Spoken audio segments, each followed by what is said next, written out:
ಜಿಮ್ಸ್ ಆಸ್ಪತ್ರೆಯಲ್ಲಿ ಹಾಡು ಹಗಲೇ, ಅದು ನಮ್ಮ ಮಹಾಮಂತ್ರಿಗಳ ಕ್ಷೇತ್ರದಲ್ಲಿ ಒಂದು ಮಗುವನ್ನ ನರ್ಸ್ ವೇಷ ಹಾಕೊಂಡು ಅಪಹರಣ ಮಾಡಿದ್ದಾರೆ.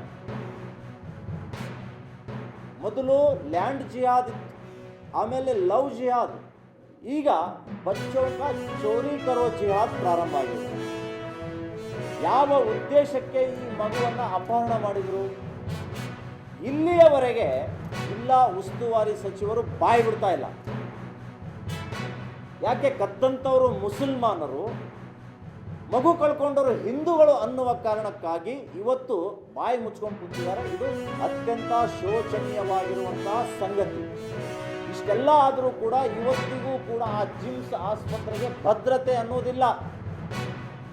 ಬೀಡಾಡಿ ದನಗಳ ರೀತಿಯಲ್ಲಿ ಜನ ಹೋಗ್ತಾರೆ ಬರ್ತಾರೆ. ಈ ಕಾರಣಕ್ಕಾಗಿಯೇ, ಸೂಕ್ತ ರಕ್ಷಣೆ ಇಲ್ಲದ ಕಾರಣಕ್ಕಾಗಿಯೇ ಹಾಡು ಹಗಲೇ ಮಗುವಿನ ಅಪಹರಣ ಆಗಿದೆ. ಇಲ್ಲಿಯ ಪೊಲೀಸ್ ಇಲಾಖೆಗೆ ಹೇಳ್ತೀನಿ, ಇದರ ಹಿನ್ನೆಲೆ ಏನಿದೆ, ಆಳವಾದಂತಹ ತನಿಖೆ ಇಲಾಖೆ ತೆಗೆದುಕೊಳ್ಬೇಕು ಅನ್ನುವಂಥದ್ದನ್ನು ಈ ಸಂದರ್ಭದಲ್ಲಿ ನಾನು ಹೇಳ್ತಾ ಇದ್ದೀನಿ. ಹೀಗಾಗಿ ಇದರ ಬಗ್ಗೆ ಸರ್ಕಾರ ಬಹಳ ಎಚ್ಚರ ವಹಿಸಬೇಕು.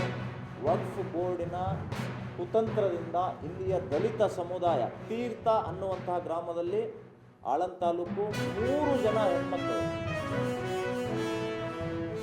ಅಂಬೇಡ್ಕರ್ ಅಭಿವೃದ್ಧಿ ನಿಗಮದಿಂದ ಸ್ಯಾಂಕ್ಷನ್ ಆಗಿರುವಂತಹ ಜಮೀನಿನಲ್ಲಿಯೂ ಕೂಡ ವಕ್ಫ್ ಹೆಸರು ಸೇರ್ಕೊಂಡ್ಬಿಟ್ಟಿದೆ. 2 ಎಕರೆ.